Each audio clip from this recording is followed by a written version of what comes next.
Mama Jess here. So I've been really trying to develop an understanding and a compassion for the younger generations because I do know that the parenting is horrible and they've been born into a time when they're basically being sacrificed to the gods of this country of internet and all this screen stuff, this virtual world, pornography's everywhere. Girls are completely vain in trying to be, they look pornified, right? So it's a disaster for the younger people. And so I'm here. That's the point of why I'm here. I'm trying to help. But I heard something today on Dr. Phil that was very disappointing. So I've tried to understand, like, yeah, the young people they can't survive. They can't make enough money to survive in this economy. So they stay home. And that's how they believe that they will be able to succeed. They'll be able to save some money and buy a car, buy a house, and succeed. But this is what I heard that was pretty disappointing. So there was a young gal, 24, and she's been staying home. She does work. Sounds like she has a great work ethic. But as things unravel, you start hearing like, oh, but she doesn't clean. Yeah, that's something she struggles with. She doesn't clean. Then you hear she's going to baseball games and soccer games and concerts and traveling and cruises while her mother is paying for the majority of everything in the house. So when I heard that, I just like, whoa, that is not good. We all would love to save money, but we can't because the economy is gouging us constantly. Some people have multiple jobs. People are sacrificing. I haven't traveled or gone on a cruise or gone anywhere or bought anything other than the necessities for 25 years. So when I heard that, I realized that we've got a serious problem here, that if you are staying home and you're not paying rent, but you are giving all of this money, both to saving your own money and going and doing all the stuff that you enjoy, while your parents are paying for the utilities and the rent and all these other expenses, that's really unacceptable. I know a woman, she's nearing 50, that she's on welfare. She has all kinds of phobias, anxieties of all kinds, but she saved $10,000. And she gets her hair washed for an exorbitant amount of money every week. And she buys $8 lattes.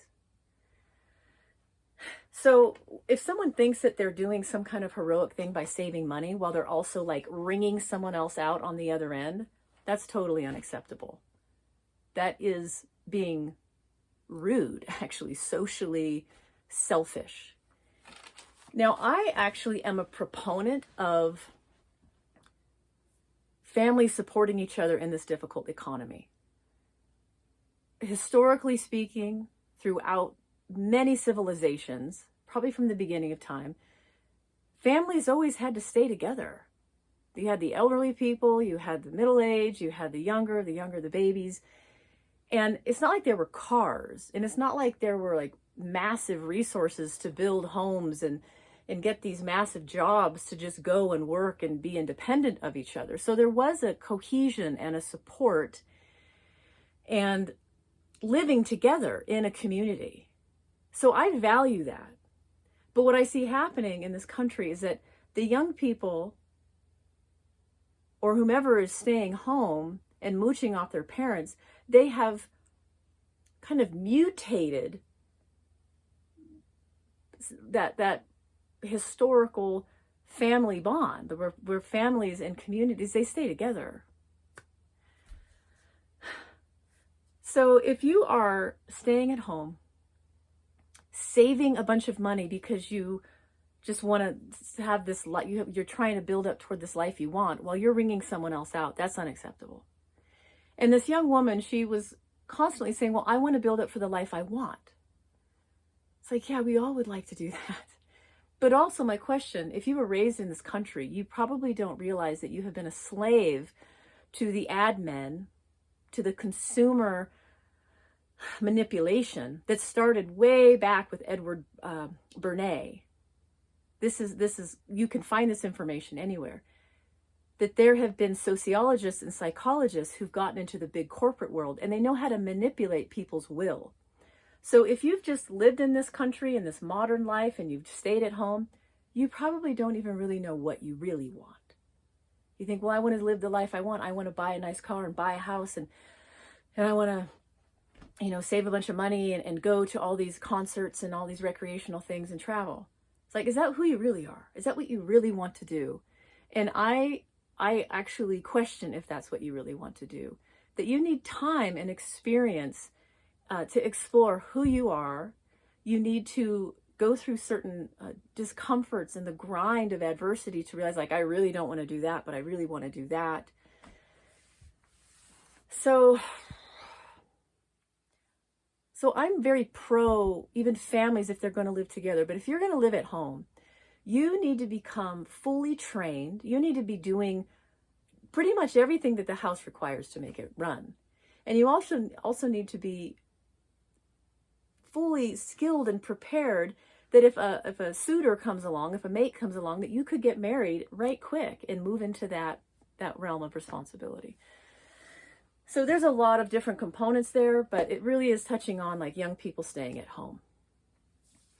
So I do see now that it's true. They are being coddled by their parents, and their parents will say, no, they work really hard. But then they'll go, oh, but they don't really clean. It's like, you should have been like learning how to clean when you were like 8, 9, 10.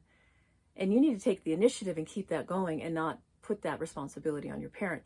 But the responsibility of the parent is to train the young people, and they're not doing it. And that's why I'm here. That's what this whole Mama Jess is about, what skilled womanhood is about, and what Welcome Home Child is about, is that the parents are failing to train the children because even the parents don't know.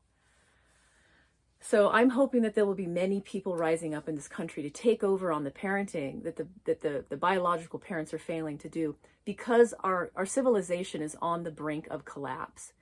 And I will be discussing that in the next few videos, but it's not a joke. It's very real.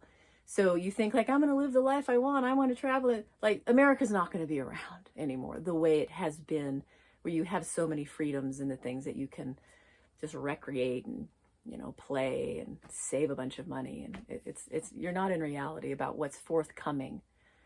So we really need to wake up to what's happening. And all right, thank you. And I'll talk with you again soon.